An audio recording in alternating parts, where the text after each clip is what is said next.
So these are the new Suunto Wing open-ear bone conduction headphones, and these could be some of the most interesting headphones that I've ever reviewed.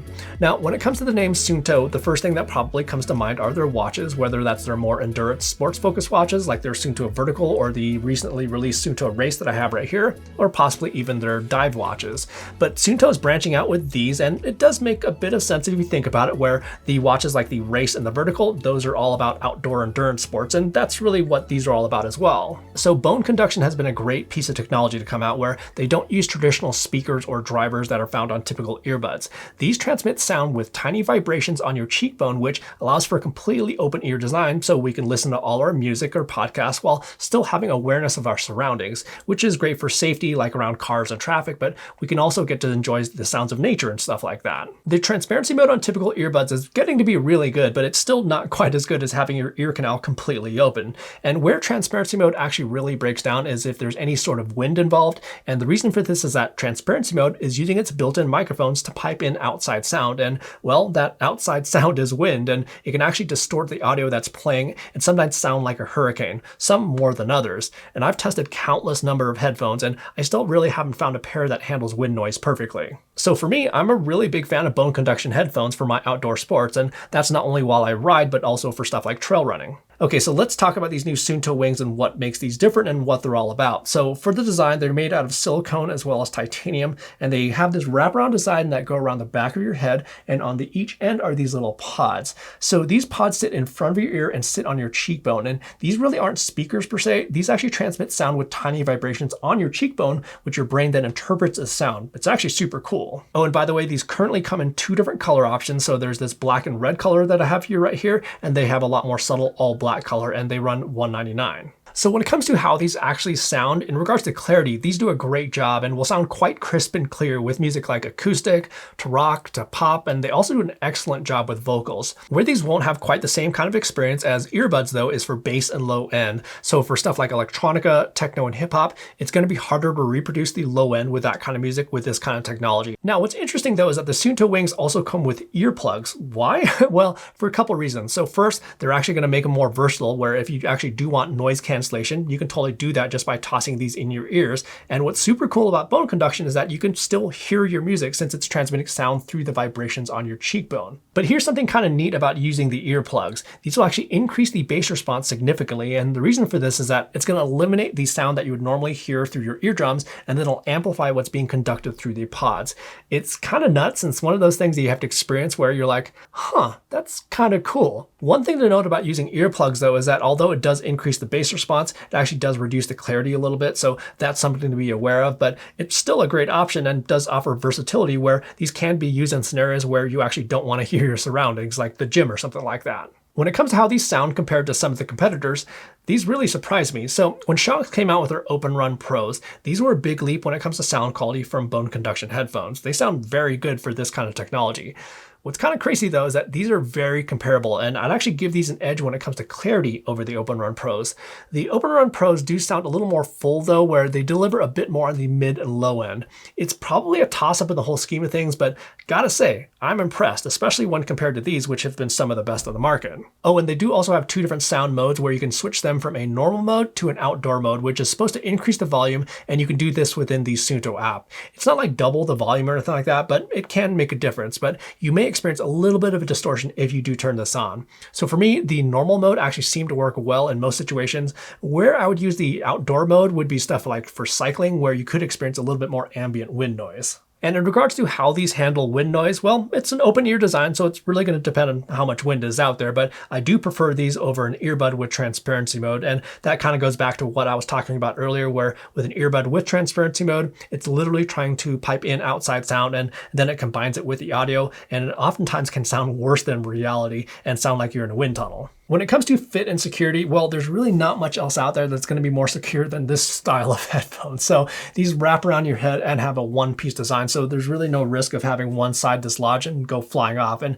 since they do have an over-the-ear design, it's going to basically take something pretty serious for these to come off. Now, when it comes to comfort, these are nice and springy, where they're springy enough where they're going to keep them secure on your head, but not so much where you feel a lot of pressure either. And I've actually got a pretty good sized melon up here, and I find these to be very comfortable. Now, being an over-the-ear design though, some may not prefer that feeling, but I'm not really sure how to get around that with this kind of technology. Another thing to consider being an over-the-ear design is that you may experience some fatigue on the top of your ears after a while. So for me, I usually have to take them off after about 3 to 4 hours of use just to give my ears a break. But in all fairness, I don't usually wear headphones for longer than that anyways. All right, so I went ahead and brought out a whole bunch of props because we're going to test compatibility with sunglasses, hats, as well as helmets. So with sunglasses, I haven't had any issues with any other over-the-ear headphones, and it's going to be the same with the wings. So the wings will basically just sit right on top of your ears, and then the sunglasses kind of sit on right on top of there. Really no issue though, but I would say that the sunglasses that have thinner temples are going to be a little bit better and a little bit more comfortable. And then when it comes to hats, you really shouldn't have a problem here either. So like with this running hat that I have right here, this one actually comes pretty close to the top of my ears, but no issue there. And then with this other hat with this extremely good design on it, by the way, no problem either. And then let's go ahead and talk about helmets. So this is just a Rode helmet that I have right here. Let's go ahead and disengage the retention system. Go around the back, lock that down. Plenty of clearance in the back, especially for the retention system right here. So no problems there. Let's go ahead and try out this mountain bike helmet now. Now this mountain bike helmet, it actually is a more trail oriented helmet where it comes down in the back a little bit more. Lock that on, lock that into place. Again, plenty of clearance.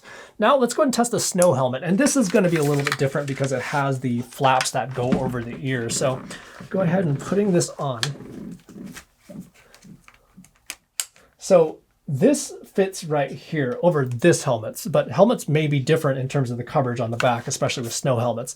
Now, the issue that you're going to have possibly is going to be the pads that go over your ears, and you may feel a little bit of pressure. Actually, you will still feel some pressure, but it's really going to depend on how tight you kind of have that. Overall, I would say it works with snow helmets, but I think you may experience some fatigue over time. Oh, and then when it comes to full face helmets like downhill helmets and motorcycle helmets, I don't think that'll necessarily work just because that's a hard shell design. Now, being that these are sports focused headphones, these come with a very good IP67 rating, meaning that these should have complete dust protection, and they should also be waterproof down to about 1 meter for 30 minutes. So you really shouldn't have to worry about heavy sweat, heavy rain, and you could even wear these in the shower. Now, could you use these for swimming? Well, sort of, as long as you're not going below 1 meter, they should be fine. But the problem there is actually going to be Bluetooth, where Bluetooth signals actually don't really travel well through the water. So maybe your music would be playing during your breaks in between laps, but not when you're actually swimming. Oh, and these also don't have any onboard storage, by the way, to store music for that sort of scenario. And then for the controls, these have buttons on the bottom of the right-hand side to turn them on and off and also adjust volume.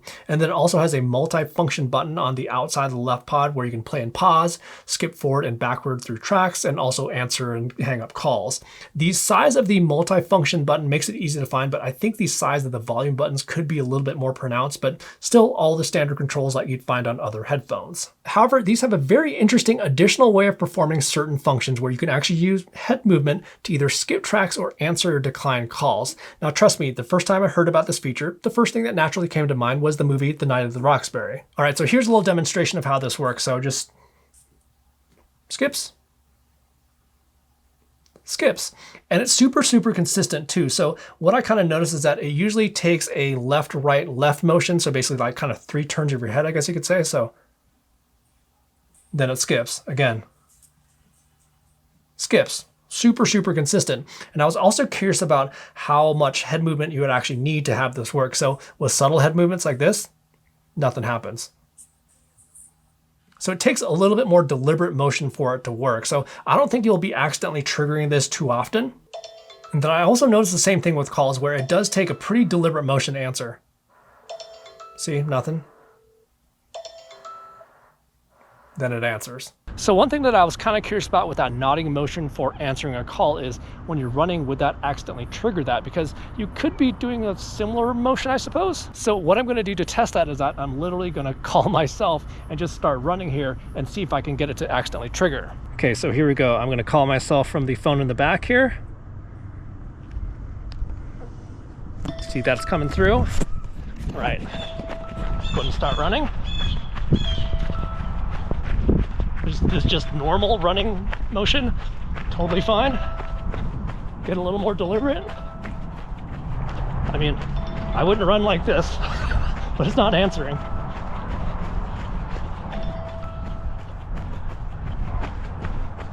So it actually just went to voicemail. Okay, so here we go, another test. Calling. Running normally. I'm gonna start to bob a little bit. Okay, here we go. I mean, still not answering. But I think that's, but overall though, here we go. Hold on, that's like echoing in my ear. It's weird. But overall though, that works as intended, and I couldn't really get it to accidentally trigger. I mean, kind of saw as soon as I stopped and nodded my head, it actually answered the call, but I don't know. That actually works. And then I also did test super fast movements like this, and for the most part it didn't engage, but on a few occasions it did. Not really sure exactly when I'd be doing that, but I guess I'd just say don't wear these for raves or nights at the Roxbury. Now, is this head turning feature useful, and is it actually a sports feature? Well, it basically depends on the kind of sport that you're doing and if your hands are free to skip a track or answer a call. So for stuff like running, it may not be as useful since your hands are already free. And as you saw from that video of me running, it actually can be kind of weird to turn your head unnaturally while you're running. For something like cycling, certainly can be useful since your hands are on the bars. And then for stuff like rock climbing, that can be useful as well. I'd basically say that it's a nice to have feature and certainly could come in handy, like let's say if a Jack Johnson song started playing, like, oh no, we got to skip that track as fast as possible. So at the moment, it looks to be those three functions, so skipping tracks, answering a call, or declining a call, but it doesn't look like we can actually customize that behavior. But I would love to be able to, like, let's say, play and pause using the nod gesture, but I think that's something that could be added easily via software update. And then another unique feature of these is that they actually have 3 built-in LEDs on each side. So there's a constant mode right here, there's also a flashing mode, and then there's also an SOS mode. And as you saw, I was basically enabling that by long pressing the volume down button over here. And then finally, you can go ahead and turn those off as well. And you can actually enable those with the app. But honestly, this feature, it's kind of innovative and definitely can help with safety while you're running or riding at night. Now, one thing to note though is that these aren't necessarily bright enough where you could possibly wear them under a beanie. Like so under this hat right here, you can't even see them. So that's just kind of something to be aware of. And another thing nice about this feature is that it doesn't seem to make these like super heavy or anything like that. So these weigh 33 grams and the Open Run Pros weigh 28 grams, at least on my scale. And then when it comes to battery life, so these have 10 hours of playback time, and then there's an additional 20 hours that you can get with their included battery bank. So up to 30 total hours. And if for some reason your wings are dead, you can do a 10-minute quick charge, which can do 3 hours of playback. Now, another thing that I thought was kind of cool about these is that they include both a USB charging cable as well as this charging dock right here, which has a built-in battery, but it's not just about the additional power. So you can actually use this as kind of like a storage solution, just like this. So they actually won't flop around, like let's say if you toss them in your backpack or something. All right, so different clothes as you can see, and it's actually a couple days after I filmed that original video, and I just got done with another trail run with these, and I decided to refilm this wrap-up conclusion section just because I don't think I did a good enough job in that original video expressing how I really feel about these. These are some excellent sounding bone conduction headphones with some unique sports features that really work. Some that you may use, some that you may not, but hey, they're totally there. The head control, I'm not necessarily sure if it's a game-changing feature, but I certainly can see how it could be useful in certain situations. But what is nice is that I haven't accidentally triggered it, and if you are worried about that, you can go ahead and turn that completely off and then just go ahead and use the multi-function button for those same features. And when it comes to the LED lights, funny enough, on that trail run, I was ending right at sunset, so I went ahead and decided to turn them on for a little extra safety. Doesn't hurt. And like I was mentioning earlier, I really do just love this charging dock thing right here, so basically I was able to just kind of clip this on, toss up my car, driving to the trailhead, and just make sure to have enough juice for the run. Now, one thing that I did forget to mention in my original video is that it is interesting that Suunto came out with a pair of headphones while at the same time they came out with a Suunto Erase, which doesn't have the ability to pair to Bluetooth headphones for offline music playback. But here's the thing, you can use the Suunto Wings with any device that can pair to Bluetooth headphones. You don't need a Suunto watch. You may need the Suunto app for some controls as well as some software updates, but really that's about it. But at the end of the day, I've really enjoyed using these headphones, and I've used a lot of headphones and I can definitely recommend them. Anyhow, second take, if you found the information in this video useful, do me a favor, just quickly hit that like button down below, and also subscribe to the channel for my in-depth review of the Suunto race that's right around the corner. In the meantime, go have some fun out there, and we will see you in the next video.